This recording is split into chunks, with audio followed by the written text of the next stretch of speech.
नमस्कार, news room live में आपका स्वागत। मैं राहुल ओझा आपके साथ। सीतामढ़ी के बाजपट्टी में एनआईए का बड़ा एक्शन देखने को मिला है, जहां पर एक शख्स से घंटों पूछताछ की गई है और इस मामले को लेकर के लगातार तह तक जाने की कोशिश एनआईए की टीम कर रही है। अब्दुल अलीम नाम बताया जा रहा है, जिससे घंटों पूछताछ एनआईए की टीम ने की है। एनआईए की टीम ने मोबाइल भी जब्त किया है। फॉरेंसिक जांच के लिए मोबाइल जब्त किया गया है। तकरीबन 2 घंटे तक टीम यहां पर मौजूद रही और इन घंटों में पूछताछ भी की जाती रही। मोबाइल को भी जब्त किया गया।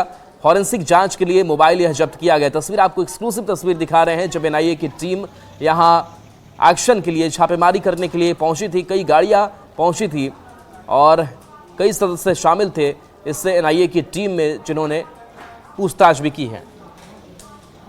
जांच चल रही है, अभी बिना जांच पूर्ण हुए कुछ भी करना संभव नहीं है। सर, कहाँ चल रही थी छापेमारी और कितने देर तक चली है?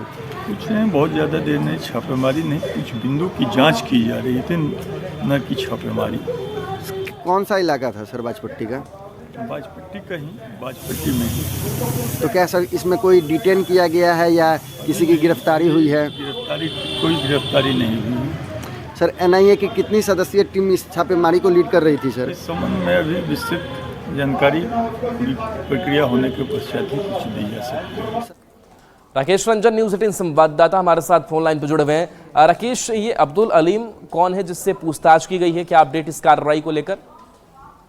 मैं आपको बता दूं कि अब्दुल अलीम जो है सीतामढ़ी के बाजपट्टी गोट में चिकन काउंटर चलाता है और पिछले लंबे अरसे से उसका यही पेशा रहा है। और देश विरोधी गतिविधि को लेकर आज एनआईए की टीम यहाँ पर तकरीबन 4 बजे सुबह आई थी और तकरीबन 2 घंटे तक उसके घर पर जाकर मामले की पूरी तरीके से पड़ताल की गई, उससे पूछताछ की गई और उसके एक मोबाइल को जब्त किया गया। उसका एक मोबाइल उसके पास था जिसको जब्त किया गया और फॉरेंसिक जांच के लिए उसे साथ लेके एनआईए की टीम उसको लेकर चली गई और उसकी गतिविधि पर नजर रखने के लिए जो स्थानीय थाना पुलिस है, बाजपट्टी थाना पुलिस, उसको कुछ निर्देश दिया गया है। और इतना ही नहीं, जो सीतामढ़ी एडमिनिस्ट्रेशन, पुलिस एडमिनिस्ट्रेशन के लोग हैं इस छापेमारी में शामिल थे और तकरीबन 2 घंटे तक यह छापेमारी चली है। हालांकि इसमें किसी की गिरफ्तारी नहीं हुई है, लेकिन गहन पूछताछ किया गया है। जी चलिए, शुक्रिया राकेश इस अपडेट के लिए आपका।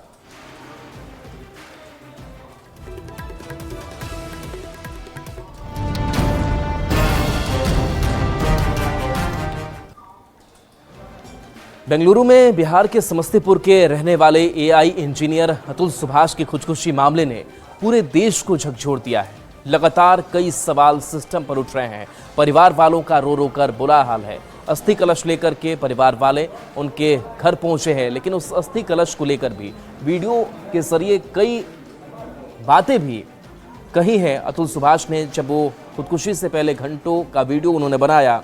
बता दें कि अतुल सुभाष के परिजन उनका अस्थि कलश लेकर समस्तीपुर पहुंचे हैं। अतुल सुभाष के माता पिता का रो रो कर बुरा हाल है। अतुल के भाई ने कहा है कि उनके भाई पर झूठे केस चल रहे थे। उन्होंने सिस्टम के खिलाफ लड़ते हुए अपनी जान दे दी। उन्हें न्याय चाहिए। अस्थि कलश को लेकर परिजनों ने कहा कि न्याय मिलेगा तो अस्थि कलश को गंगा में बहाया जाएगा और उनके भाई को प्रताड़ित करने वाले बरी हो जाएं तो अस्थियां कोर्ट के बाहर गटर में बहा दी जाएंगी। भाई का रो रो कर बयान सामने आया। सवाल उठाए हैं इस सिस्टम के ऊपर, जो उसने बातें कही हैं। अगर आप वो वीडियो देखोगे 80 मिनट्स के, जो ऑलरेडी सोशल मीडिया पे हैं, उससे आपको ये पता चलेगा कि कैसे उसको हरास किया गया है, कैसे सिस्टम ने उसको इस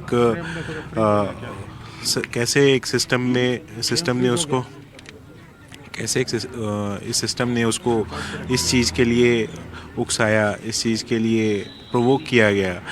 उसकी मदर इन लॉ ने कैसे उसको प्रोवोक किया, एक जज ने कैसे करप्शन मांग के वो सेटलमेंट का अमाउंट जो है वो 3 करोड़ रुपए मांग रही है।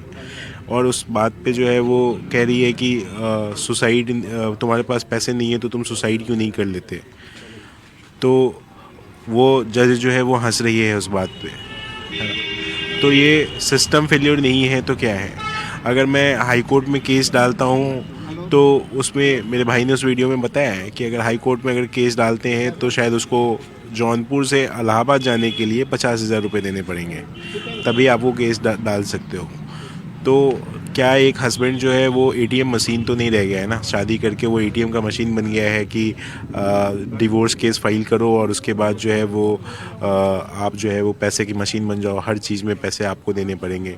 मेंटेनेंस कॉस्ट जो एक बच्चे का आप 20,000 रुपये दिलवाते हो, उसके बाद 40,000 रुपये कर देते हो, 40,000 से 80,000 रुपये कर देते हो, और वो बच्चा अभी सिर्फ 4 साल का है। 3 पेज का एक नोट लिख के गया था विद एविडेंस कि उसकी एक्स फियांसे जो है वो उसके साथ एक्सटॉर्ट कर रही है और हरास कर रही है। एफआईआर 2 महीने के बाद हुए और एक्स फियांसे जो है वो अरेस्ट नहीं हुआ था उस टाइम तक। तो मेरे भाई के केस में भी जो है वो अभी तक कोई गिरफ्तारी तो हुई नहीं है। मैंने वो लिखवा के आया है, एफआईआर तो करके आया हूँ मैं।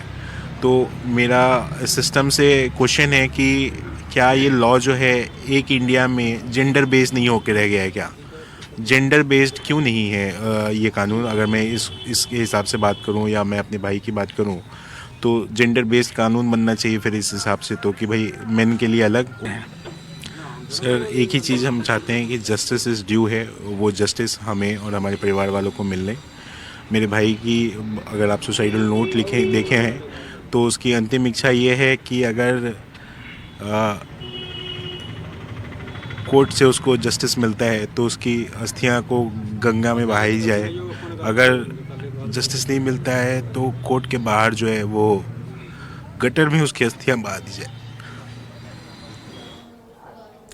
मौत से पहले अतुल सुभाष का वो मार्मिक वीडियो, वो सुसाइड नोट, जिसके बाद से कई सवाल उस पर खड़े हो रहे हैं। अब आवाज बुलंद हो रही है कि सुभाष को न्याय मिले।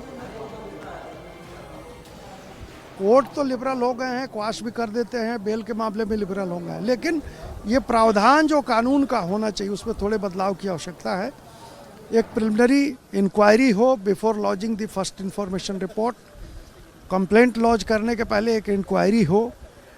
अगर प्राइमा फेसाई केस पाया जाता है, जो भी एक्यूज्ड बनाए जा रहे हैं, तब जाके उसको एफआईआर लॉज किया जाए।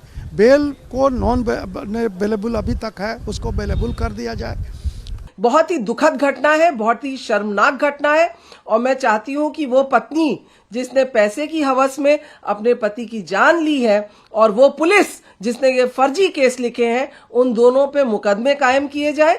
और जो है पत्नी पे अबेटमेंट टू सुसाइड बीएनएस के नए कानून में सेक्शन 108 के तहत उस पे एफआईआर लिखी जाए। पुरुषों के साथ बढ़ते हुए अत्याचार को देख करके मुझे ये काम करती हूं। मैं लगातार 10 साल से भी ऊपर हो गया है, ऐसे ही पुरुष मरते जा रहे हैं। अतुल सुभाष कोई पहला नाम नहीं है। अतुल सुभाष जैसे लाखों लोग, लाखों लड़के, लाखों पुरुष मर चुके हैं।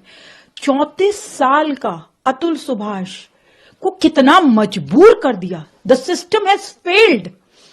किस तरीके से बायसनेस है सिस्टम में। मैं एडवोकेट सुप्रीम कोर्ट से आपको ये बताना चाहती हूँ कि अगर कोई भी इंसान इस तरीके के पारिवारिक झगड़े से जूझ रहा है, किसी भी तरीके के लिटिगेशन से वो परेशान है, तो प्लीज आप ठहरिए कोई भी ऐसा कदम उठाने से पहले, क्योंकि हमारे न्यायाधीश जो सुप्रीम कोर्ट है, जो हमारी एपेक्स कोर्ट है, वो अपने आप में इसके ऊपर बहुत ही कंसर्न रेस कर रही है।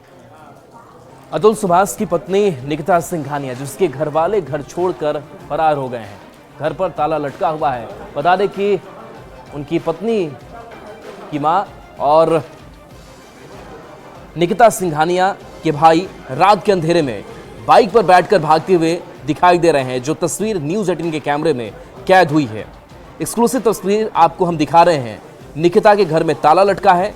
निकिता की मां रात के अंधेरे में बाइक पर बैठकर कहीं जाती हुई दिखाई दे रही है और निकिता का भाई बाइक ड्राइव कर रहा है।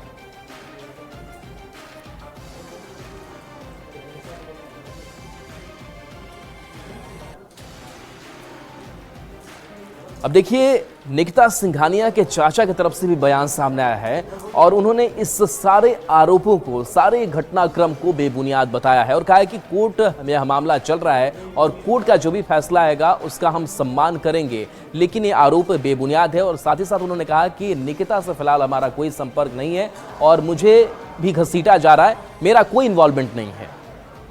मीडिया के थ्रू पता चला कि एफआईआर में मेरा नाम दर्ज है, जबकि मैं वहाँ नहीं था, न इस मामले में मेरा कोई वो है। और हम हम लोगों को इस केस के बारे में मीडिया से ही पता चला, न कोई वहाँ हमारे परिवार का मेंबर था, न कोई इस बीच कोई 3 साल से मुकदमा चल रहा है कोर्ट में, इस बीच कोई हमारी उन लोगों से भेंट हुई या बातचीत हुई, समझे आप। तो कोर्ट में केस चल रहा है, अभी अचानक कैसे क्या हो गया, इसके हम लोग कोई दोषी नहीं है, हमारा परिवार कोई दोषी नहीं है, इसके लिए कोर्ट में ये केस चल रहा है। अब कोर्ट जो जजमेंट करेगा। जो सुभाष जो आरोप लगा रहे हैं, सुभाष जो आरोप लगाने सारा निराधार है। जो नकीता है वो बाहर है, वो जब आ जाएगी तो सारी हर चीज़ का जवाब देगी, हर चीज़ जितने भी उन्होंने ब्लेम लगाया सारे सब चीज़ का एक्सक्यूज है उसके पास में।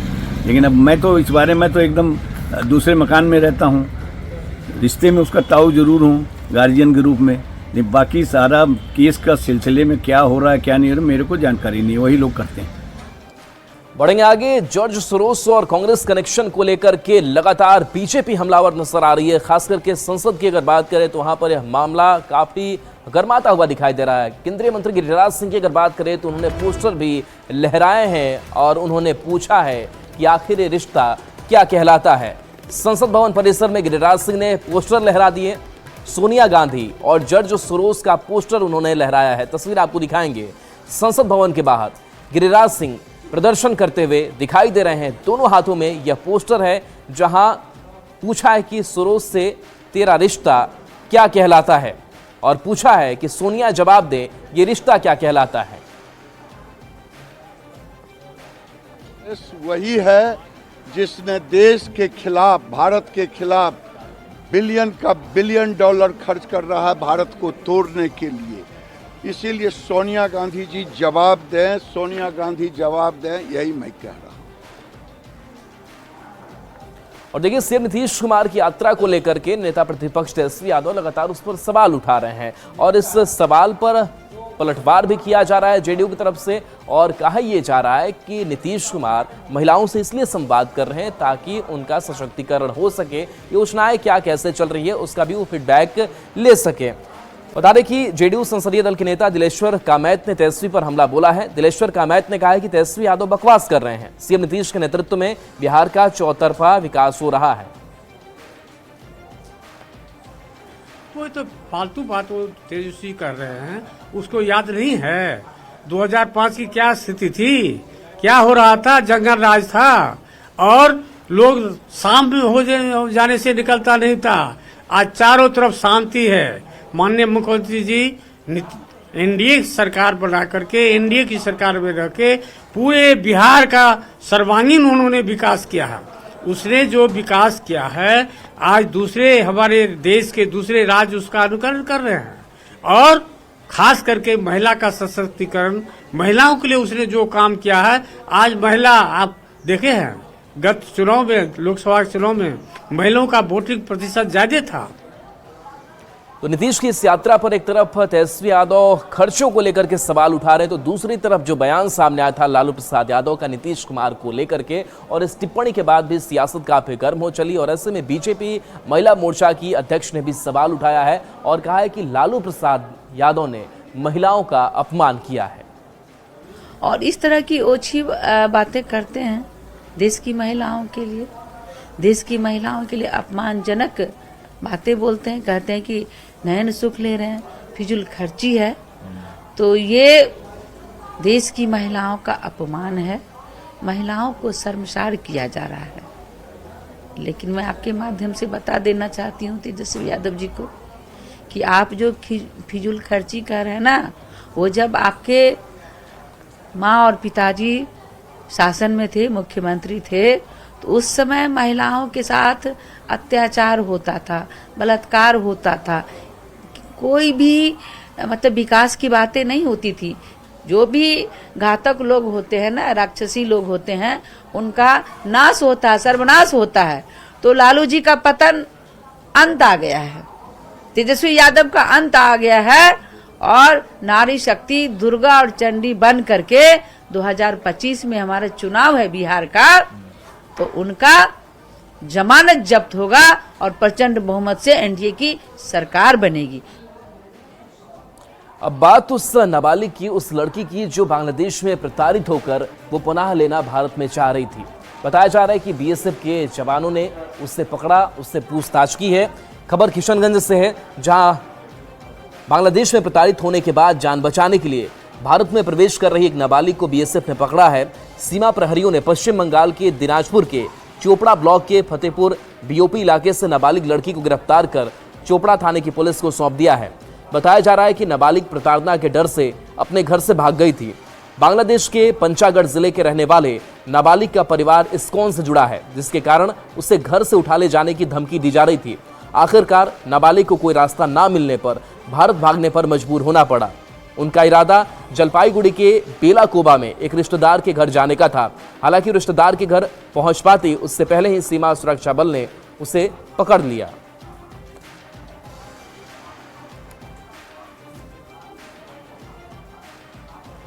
बिहार में इन दिनों ऑनलाइन ठगी के मामले काफी ज्यादा बढ़ रहे हैं। काफी लोग इससे परेशान हैं, इससे शिकार हो रहे हैं और जो डेटा सामने आया है और जो शिकायतें दर्ज कराई जाती है उस पोर्टल पर, उसकी संख्या भी आप जानेंगे तो हैरान रह जाएंगे।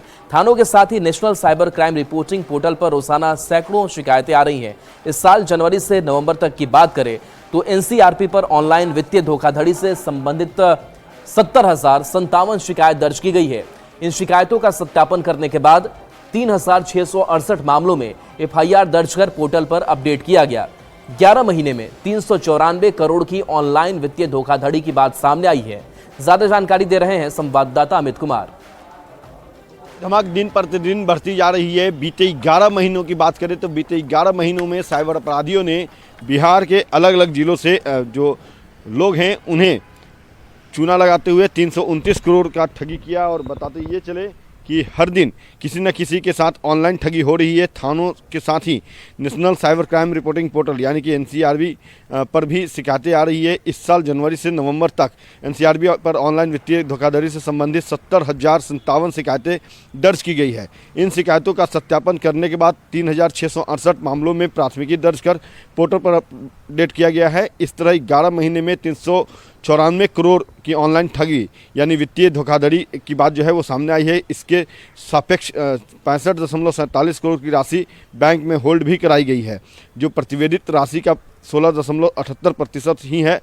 इस तरह ठगों ने 329 करोड़ रुपए पर हाथ साफ कर दिया। और बताते ये चले कि रिफंड में जो है बिहार विभिन्न राज्यों में नंबर 1 पे रहा है।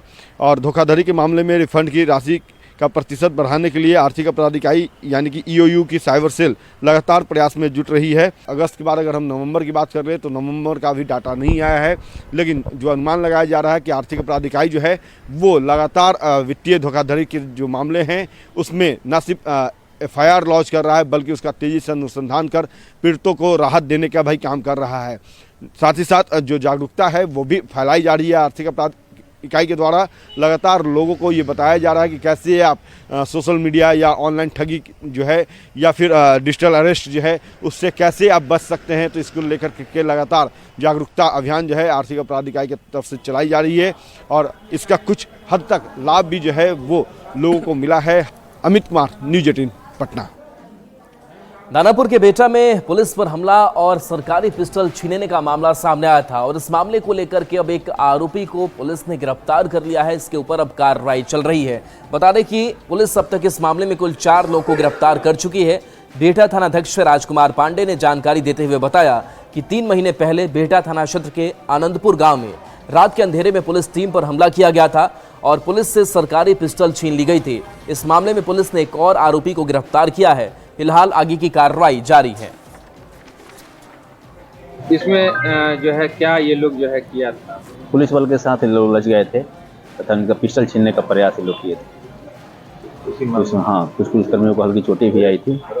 इसी के मामले में इनको गिरफ्तार की गई। और लोगों की गिरफ्तारी? हाँ, और लोगों की गिरफ्तारी की जाएगी। पूर्व में भी की गई थी।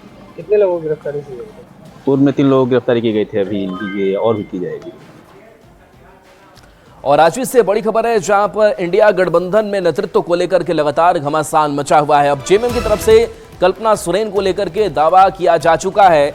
इंडी गठबंधन में नेतृत्व को लेकर के इस घमासान के बीच जेएमएम ने कल्पना सोरेन को नेतृत्व देने की मांग कर डाली है और कहा है कि झारखंड विधानसभा चुनाव में इंडी गठबंधन की जीत ने कल्पना सोरेन की बड़ी भूमिका रही है। उन्होंने राष्ट्रीय पटल पर भी अपनी छाप छोड़ी है। इंडिया अलायंस की एक राष्ट्रीय स्तर की बैठक हो और उसके बाद नेतृत्व के मुद्दे पर नाम पर सहमति बनाई जाए तो बेहतर है।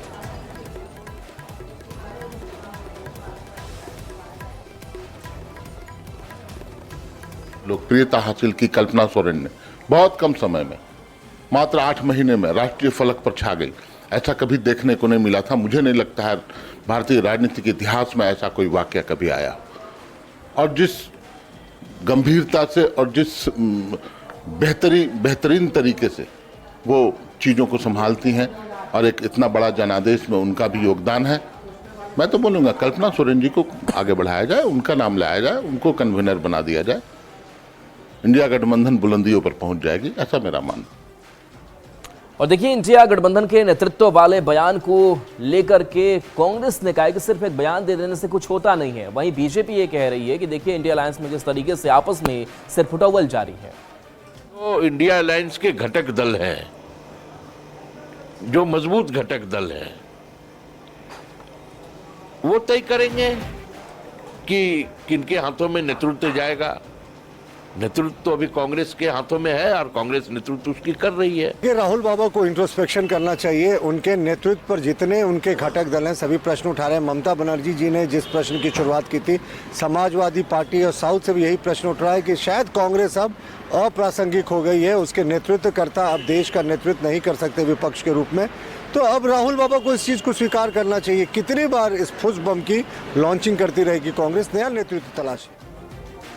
स्टूडेंट क्रेडिट कार्ड से ऋण तो ले लिया लेकिन चुकाया नहीं। अब ऐसे छात्रों की पहचान कर उनके ऊपर बड़ी कार्रवाई की तैयारी है। खबर बेगूसराय से बता रहे हैं, जहां पर सैकड़ों छात्रों को चिन्हित किया गया है जिनकी पढ़ाई पूरी हो चुकी है। कई साल बीत गए लेकिन इसके बावजूद भी उन्होंने अपना पैसा वापस नहीं किया है। हम लोगों को राज्य सरकार से नियमित श्रेणी अनियमित श्रेणी दोनों के तहत लगभग 2000 छात्रों का नोटिस भेजने का बाई पोस्ट नोटिस भेजने के लिए सूची प्राप्त हुई है।